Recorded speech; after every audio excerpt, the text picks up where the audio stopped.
लोकसभा में नेता प्रतिपक्ष राहुल गांधी ने पश्चिम बंगाल में कांग्रेस कार्यकर्ता की हत्या पर नाराजगी जताई है और टीएमसी पर निशाना साधा है। राहुल गांधी ने कहा कि कांग्रेस कार्यकर्ता की हत्या टीएमसी के गुंडों ने की है। राहुल ने सोशल मीडिया पर लिखा कि कांग्रेस के कार्यकर्ता देवदीप चटर्जी की चुनाव के बाद टीएमसी से जुड़े गुंडों द्वारा हत्या की गई, जो बेहद निंदनीय है। शोकाकुल परिवार के प्रति मेरी गहरी संवेदनाएं। पश्चिम बंगाल में आज लोकतंत्र नहीं, टीएमसी का गुंडा राज चल रहा है। वोट के बाद विरोधी आवाजों को डराना, मारना, मिटाना, यही टीएमसी का चरित्र बन चुका है। कांग्रेस की राजनीति कभी हिंसा पर नहीं टिकी और न कभी टिकेगी। हमने भी अपने कार्यकर्ता खोए हैं, फिर भी हमने हमेशा अहिंसा और संविधान का रास्ता चुना है।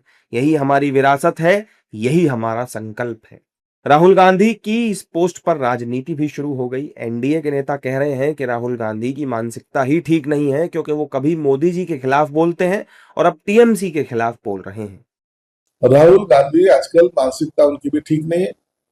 कल तक वो जो मोदी साहब के खिलाफ बोलने वाले थे, आज वो ममता बनर्जी के खिलाफ बोलेंगे, कल और किसी के बारे में बोलेंगे। उनको उनका पक्ष वहां डूबते हुए नजर आ रहा है और वो डूबते हुए वक्त किसी के तभी खिलाफ में अपना मोर्चा खुला करना, ये उनकी मानसिकता है। लेकिन आज भी वहां की जनता जानती है, वहां का जनता जिस हाल में जी रही है उसी तरीके से आज भाजपा की सत्ता वहां आने के चांसेस है। इसलिए ये सब नौटंकियां ये राहुल गांधी कर रहे हैं। देखिए, हम तो शुरू से कह रहे हैं कि ये गुंडा तंत्र चल रहा है, बल्कि कांग्रेस ने कुछ समय पहले तो इनके साथ मिलकर चुनाव लड़ा था। ये भी उस गुंडा तंत्र का हिस्सा थे। लेकिन जब इनको सीटें नहीं मिली पश्चिम बंगाल में, ममता बनर्जी ने ठेंगा दिखा दिया और कांग्रेस की राजनीतिक हैसियत बची ही कहाँ है साहब। पिछले बार विधानसभा चुनाव में इनका खाता नहीं खुला था, तो अब ये गुंडा राज का राग अलाप रहे हैं। और ये बड़ा दुर्भाग्यपूर्ण है कि किसी भी राजनीतिक दल के कार्यकर्ता की प्रतिशोध में हत्या हो जाए चुनाव के दौरान में।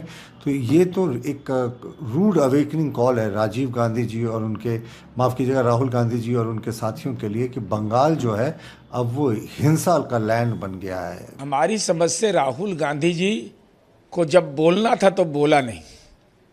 पहले स्ट्राइक रेट देख रहे होंगे कि भाई क्या हाल है, क्या भारतीय जनता पार्टी वहाँ हार जाएगी।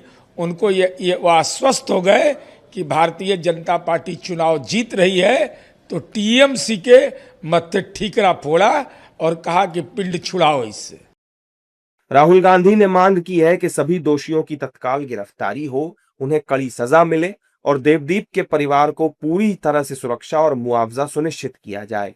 बहरहाल, बंगाल में 29 अप्रैल को दूसरे चरण का मतदान है और नतीजे 4 मई को आएंगे।